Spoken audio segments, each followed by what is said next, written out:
no government agri production area. You have the rice here, you have horticulture, you can do so many things. And there's a lot of employment in this country. Starting with higher Holland Foundation, partnering in higher education. Because we need people to be trained. If you want to be a professional, you have to have practical skills. This is why we brought the center here. Sierra is the basket when it comes to rice production. So I think it is well trained and they have those skills. They can apply the skills to employ themselves or create employment. Yeah? Or even lecture in the future. So this is what we are trying to do. And the fourth center, or the fourth livestock center, standalone. We have always been a sector, a department. But now it is standalone. Where they have livestock training for the first 10 years. But the skills gap is very, very wide. And we have observed that. And obviously, it is part of government policy and our national development plan to take electrical, you name it. So that division of labor will be there, so that we fill the skills gap. Exactly, this is the direction, this is the policy. To be very grateful to Holland Foundation. I always say, if they are not here, I don't know what would happen, definitely. Because when it comes to education, they agree to it, immediately they sign, they start. When the government, it takes 2-3 years before we finish our process. The processes are too much involved with bureaucratic ideas. So that's why the infrastructural development is very, very important. And this infrastructural development is the foundation of development in this country. If you look at what of all candidates in this, especially you getting this, report positive information. You should make big impact. You change people's life. You will be invited because the practical part of it. You can be in the university. You have 3 days commentary practice. You can be in the college and come to your practice. So that means again, we are now trying to.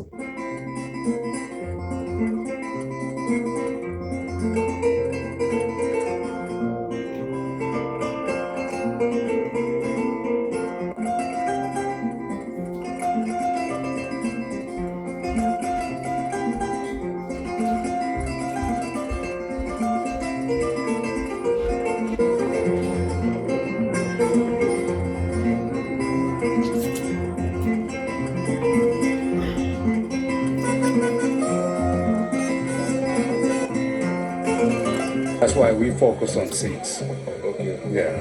Quality seeds. Quality seeds. Okay. Yes, quality certified seeds. They are certified by NSS. Okay. Yes. Okay.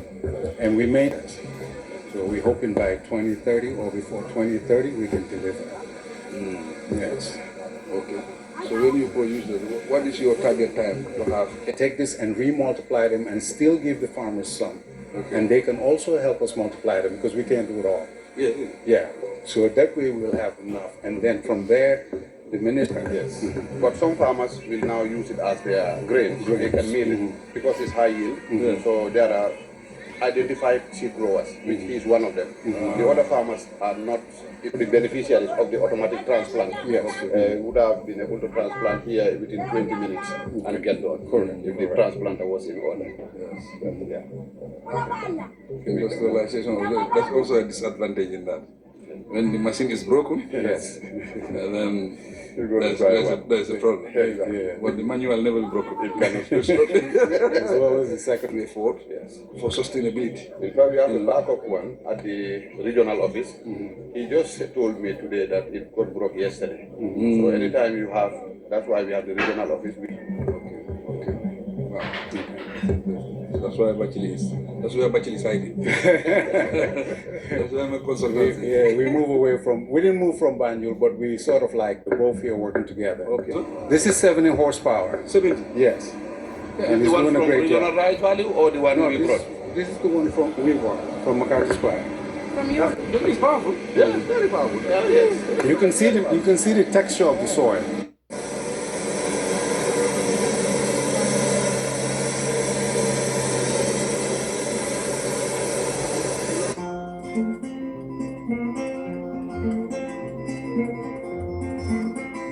Now, right behind solar.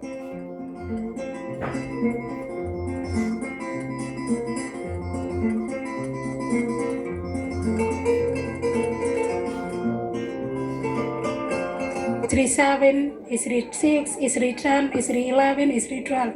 And when you come to Sahel, we have different type of Sahel. We have Sahel 134, Sahel 177, Sahel 210. This is right, good.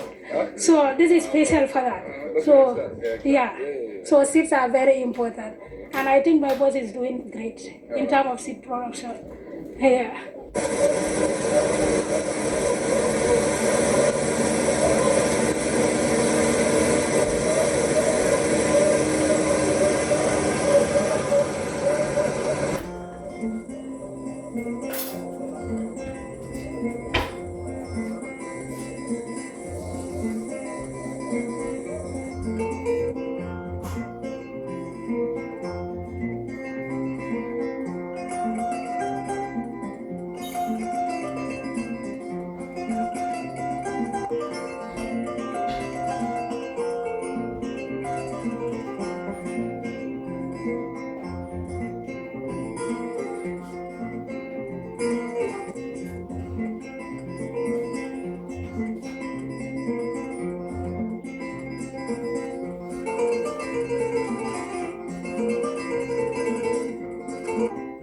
I understand this is the Sahel farm, one of the private sector participants in the agricultural sector. Now tell us about this project. Thank you very much, Mr. Jack, for other farmers. Of course, he also mill and sell, but his main business venture is by provision of seeds. And this is one private sector farmer that the government, you are not seeing the transplanter in action. And that tractor you see in motion there was 100% given by one farm project, the regional rice value. Government gave him a tractor as part of the support. And further down there, you can see extended to Sahel farms. So the goal is for him to grow as much seed as possible, specialize in seed multiplication, and distribute seeds to farmers. And in fact, us as a government, we buy extremely important, because you know, previously our seed quality has been very, very low. Seed productivity was also low. You know, production per hectare was low, flood to a certain degree, and even to drought to a certain degree. What that has done is these people now can produce minimum of 4 tons or 5 tons per hectare. So it has quadrupled the productivity, and we are on track. How important is the private sector in government's also drive to attain national food self-sufficiency? Because we have seen government has been working and supporting different private sector participants in the... Of course, he's a highly financed individual. He has the capacity, but despite that, we are supporting him. We're supporting Barrow farms. We've supported him quite a while, and I'm sure you people are all aware. We are supporting numerous. These people are doing is to produce enough, not only for sustenance, but a lot to push into the market. So when you aggregate all of what they are doing, collectively contribute for rice self-sufficiency. Thank you so much. Oh, you are so welcome.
definitely.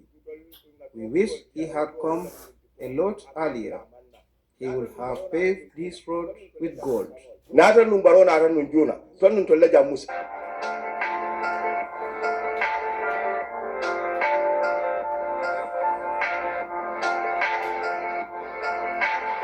Slogan is no infrastructure, no development.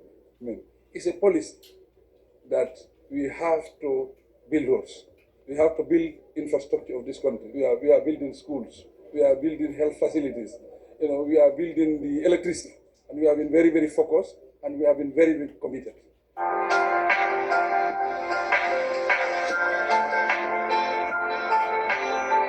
President come out from Banjul to come here and visit us and see how the projects are going.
This is a 90 kilometer road.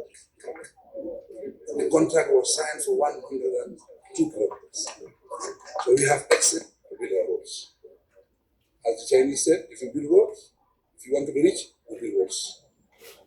So all the facilities will follow. Water, you heard what the local musicians were saying yesterday. Kiamfan left. And when we build roads also, we create jobs. Any of them. So it's a development that will not stop, will continue. We are targeting over 500 kilometers. This time we did 65 kilometers. And we are not going any of our contract. We are very innovative. That's why we are digitalizing our tax system. 5 million. Next year, I'm targeting 27 by impact because we are digitalizing. When we institutionalize all of the departments, what they call link, we are hit different, all of us. Very simple. So it's a process that will not stop. And also because we are doing the roads and doing electricity at the same time. The resources we are using is very challenging. But the moment we finish with the electricity, we now concentrate. So we make it easy. And by 2026, inshallah, we will finish with electricity. See how it is changing people? I built one house in Panama. All the services that I need, they are provided. Coming to it because of electricity. It has changed their life. What do we pay for the services? Almost 800 people.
كلمة تخرج من أفواههم نفسك على آثارهم إن لم يؤمنوا بهذا الحديث أسفا